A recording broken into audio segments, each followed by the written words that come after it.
Bonjour, bonsoir à tous. Dans la vidéo des classes d'objets standards, j'ai évoqué les classes ésotériques qui sont données à des SCP ayant besoin d'un confinement atypique et qui ne peuvent être classées dans les classes principales. Ce sont des classes qui sont censées être peu utilisées pour faciliter la compréhension et que généralement, la fondation utilisera toujours les classes standards. De ce fait, il existe une page regroupant les classes d'objets ésotériques, avec une définition et chacune des anomalies qui sont ou étaient sous ces classes. Elles sont séparées en 6 catégories. Les classes ésotériques établies ont été créées par la Fondation pour décrire le confinement de certaines anomalies exceptionnelles, voire les anomalies en elles-mêmes. Les classes Thomiel, Apollon et Archon étaient des classes ésotériques établies avant leur officialisation. Les sous-classes qui séparent également en plusieurs sous-catégories, conçues pour certains archivistes qui ont considéré que les anomalies leur étant assignées ne se conformaient pas entièrement aux classes de confinement standard. Par conséquent, plusieurs systèmes de sous-classes ont été créés, mais très rarement implémentés. Des classes système qui ne décrivent pas l'anomalie à laquelle elles sont assignées, mais font plutôt office de substituant ou sont les résultats d'une erreur système. Des classes ésotériques anormales, ou classes narratives, qui sont généralement le résultat d'agents mimétiques infectueux ou de dangers d'information. Les classes ésotériques étrangères, qui sont les classes ésotériques provenant d'autres branches que la principale. Par ailleurs, pour qu'une classe étrangère soit dans les classes ésotériques établies, il faut qu'elle soit évoquée dans un rapport sur la branche principale. Les classes ésotériques théoriques, qui sont des classes créées mais pas encore utilisées.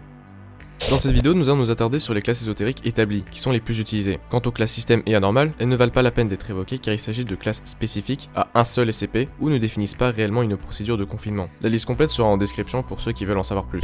Les classes étrangères et les sous-classes seront évoquées dans d'autres vidéos. Quant aux classes théoriques, je vous les mets ici et basta, elles ne valent pas la peine que je m'attarde dessus.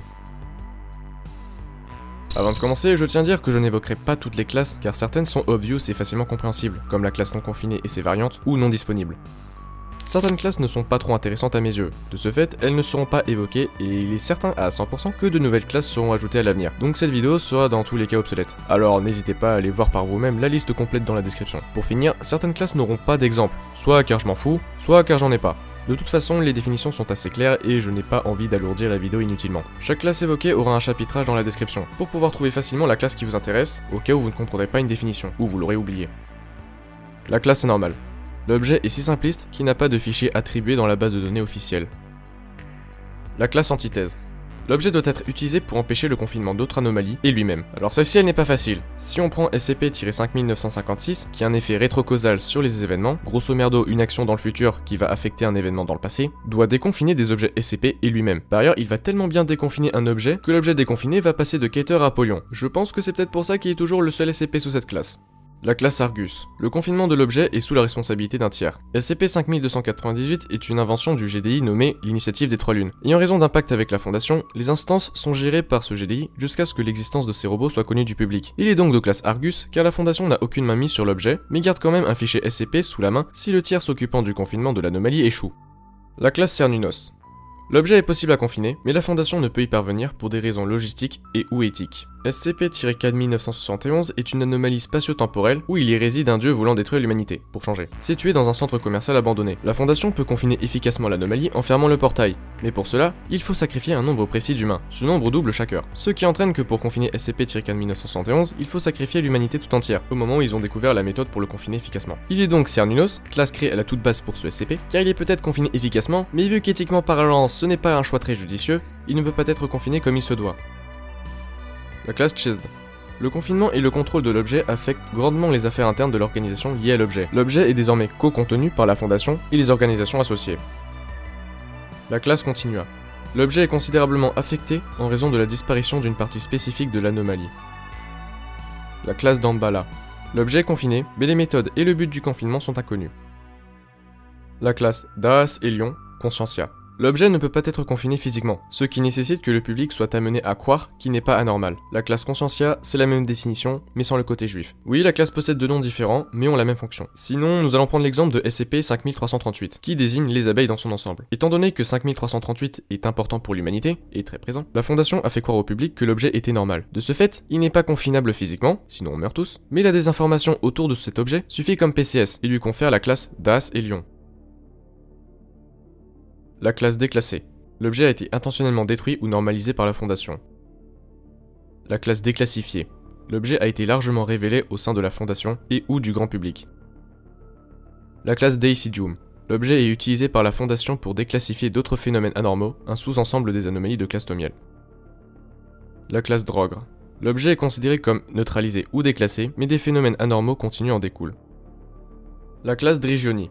L'objet est actuellement l'objet d'une enquête officielle du Conseil O5 afin de prouver son authenticité. On peut évoquer le protocole Drigioni dans SCP-6820 qui correspond à l'élaboration de SCP-6820. Une singular arme qui sert à effacer SCP-6820-A de notre réalité et était classée Drigioni car l'objet était en étude avant sa mise en marche et certains superviseurs supervisaient le projet pour être sûr de son bon fonctionnement, donc de prouver son authenticité. La classe Égide. L'objet a été créé pour protéger la Fondation. La classe Ein-Sof. Les procédures de confinement de l'objet ont été élaborées afin d'assurer la constance d'une anomalie métaphysique et de garantir un équilibre originel établi par une entité primordiale. La proposition du Dr Gray parle d'une femme endormie unie à une entité primordiale métaphysique. Lorsqu'elle est sur le point de se réveiller, des brèches se forment et commencent à détruire notre réalité. Elle est de classe Ein-Sof car ces PSS permettent de garder la réalité stable, qui a été instaurée par une entité primordiale. La classe Ambla. L'objet utilisé par la Fondation pour créer des anomalies. Si on prend la proposition du Dr Mann, SCP-001 est un chemin en spirale anormale découvert par Aaron Siegel, alias O5-1. Il va établir son laboratoire à cet emplacement et y créer toutes les anomalies de la Fondation. Alors oui, ce n'est pas un bon exemple, car ce n'est pas l'anomalie en elle-même qui crée les SCP. Cependant, sans cette anomalie, les SCP n'existeraient pas, car Aaron Siegel ne l'aurait jamais découvert et n'aurait jamais mis son laboratoire à cet endroit, et n'aurait donc jamais créé les SCP. La classe Anthos. L'objet est confiné par son fichier de base de données SCP. La classe Eparch. L'objet n'est pas anormal, mais y est lié. Si on se base sur SCP-5977, il s'agit de colonnes porteuses ressemblant à des ours, qui apparaissent subitement lorsqu'un bâtiment est sur le point de s'effondrer. Elles ne sont pas anormales, mais c'est leur apparition qui l'est. Ils sont donc de classe Eparch, car ils ne sont pas anormaux, mais sont liés à un événement anormal. La classe Finis. L'objet représente la fin des phénomènes anormaux, et par conséquent, il se confine lui-même. La classe Florgalana. L'objet aide la Fondation à se confiner partiellement et ou d'autres anomalies, mais ne peut être confiné complètement pour des raisons logistiques et ou éthiques. Vous prenez la classe Tomiel et la classe Cernunnos, et vous avez la classe Florgalana. La classe Godel. L'objet est explicable en utilisant la science anormale. Une classe un peu compliquée et contre-intuitive, comme la classe Antithèse, mais elle est relativement très simple. Prenons SCP-5616. Il s'agissait au départ de la chercheuse Iles Reinders, qui a subi un accident au sein de l'installation de pollution atypique IRPA-A du site 43. Grâce à la science anormale, on comprend le processus qui lui est arrivé, et ce qu'elle est devenue, et même comment guérir son anomalie. La classe Gebura. L'objet met en danger la structure interne de la Fondation et limite sa capacité à assurer ses objectifs secondaires. SCP-6993 est une malformation du cerveau qui entraîne une amélioration des capacités cognitives, mais aussi la mort et un fort taux de radiation, tout ça dans la joie et la souffrance. L'anomalie semble plus se déclarer chez les chercheurs de la Fondation SCP, ce qui signifie qu'il met le sbeul à la structure interne de la Fondation SCP. Par ailleurs, il est aussi classé Florgalana, car il aide la Fondation par l'augmentation des capacités cognitives des chercheurs et qu'on ne peut pas le confiner complètement car ça reviendrait à diminuer l'efficacité des PCS et la recherche des anomalies. La classe Enochian. L'objet ne peut pas être confiné de par ses propriétés constituant un aspect de la réalité. SCP-4755 est le concept du confinement. Il ne peut donc pas être confiné car il présente un aspect de la réalité qui est, le confinement.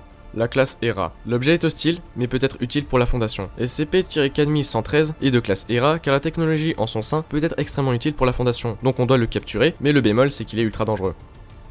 La classe Yemal. L'objet est utilisé pour garder d'autres objets de classe Yemal sous contrôle. SCP-3700-1 et -2 sont deux entités marines qui se foutent sur la gueule régulièrement. Si une des bêtes gagne sur l'autre, un changement climatique se produira. Si -1 gagne, les changements seront bénéfiques. Si -2 gagne, ce sera l'inverse. Par ailleurs, plus une des deux bêtes gagne, plus l'autre bête a de chances de gagner. De ce fait, il obtient sa classification Yemal car SCP-3700-1 empêche les effets de SCP-3700-2 et SCP-3700-2 empêche les effets de SCP-3700-1. Il y a donc un autoconfinement des deux anomalies. La classe Ignosi. La découverte de l'objet, même par la Fondation, doit être empêchée. Bon vous n'avez rien vu. La classe Conçue. L'objet devrait être neutralisé dans un proche avenir par des circonstances incontrôlables, faisant de la recherche une priorité élevée. La classe Kuzum. Le confinement de l'objet a été abandonné indéfiniment. La classe Maxur. L'objet a été séparé en plusieurs parties anormales, devant rester séparé. La proposition de DJ Cactus et de Twisted Gear, le dieu brisé. C'est une entité divine qui a été séparée en plusieurs objets anormaux. S'il venait d'être remis en place, le dieu brisé va commencer à absorber tout sur son passage et grossir davantage. En séparant toutes ces anomalies de lui, il est confiné bien sagement. La classe Mehmet. L'objet assure son propre confinement. La classe Multiple. L'objet est plusieurs anomalies distinctes ayant des classes d'objets variables. La classe Netzach. L'objet est anormal dans sa probabilité probable d'exister, en tant que moyen par lequel la race humaine peut continuer à survivre indéfiniment. La proposition de Billit dit que c'est la Terre. Elle est capable de faire survivre la race humaine, malgré sa faible probabilité d'exister. Attention, la classe Netzach ne dit pas que c'est uniquement la Terre, mais toute chose étant comme elle. La classe Posa. L'objet n'affiche plus de propriété anormale, mais peut le faire à nouveau à l'avenir. La classe Principalis. L'objet constitue la directive principale de la Fondation et du Conseil O5. Dans la proposition 3 de DJ Cactus, SCP-001 est une anomalie qui a pour but de détruire la Fondation, en tuant les superviseurs. Sympathico. L'objet est imprévisible, mais pas dangereux. La classe Skull. L'objet est généralement dans un état continu de destruction, de dégradation, de fuite ou d'un autre processus irréversible qui entraînera soit une neutralisation, soit une brèche indéfinie, soit les deux. La classe Kotos. La recherche et la documentation sont toujours en cours ou font gravement défaut. La classe Terminal. L'objet incorpore des êtres humains après leur mort. La classe Tiamat. L'objet constitue une menace immédiate pour l'humanité, mais peut être confiné par un conflit ouvert ou d'autres opérations brisant le voile. La classe Ticonderoga. L'objet ne peut pas être confiné, mais n'a pas besoin de l'être. À ne pas confondre avec la classe Archon, où l'objet peut être confiné, mais il ne l'est pas. Truculent, agressif. L'objet est imprévisible, et le confinement doit être adapté à un ensemble de circonstances en constante évolution. La classe Vide. L'objet ne doit pas exister et doit être considéré comme inexistant. La classe Yesod, Radix. L'objet a été intégré dans la chaîne de commandement de la Fondation. Radix, c'est la même chose, mais sans le côté juif. La proposition de Spike Ronan évoque un lieu où toutes personnes s'y trouvant sont immortelles. SCP-001 a donc été intégré dans la Fondation comme étant le bâtiment T-01 où y réside le Conseil O5. Il est donc de classe Yesod, car il a été intégré à la Fondation pour permettre aux superviseurs de continuer à commander des opérations de la Fondation indéfiniment. La classe Zeno. L'objet possède une difficulté de confinement moyenne et représente une faible menace. Pour faire simple, c'est la classe Euclide avec un niveau de menace vert. Cette classe est complètement inutile. La classe Zurvan. L'objet constitue un aspect de la réalité de référence et ne doit pas être perturbé. À ne pas confondre avec la classe Enochien, qui lui ne peut pas être confiné. Voilà ce qui conclut la première partie du guide sur les classes ésotériques. Maintenant que vous avez pris connaissance de ces classes, vous pouvez dorénavant mieux comprendre certains SCP confinés au sein de la Fondation. Les rapports format écrit ou format vidéo sont également en description.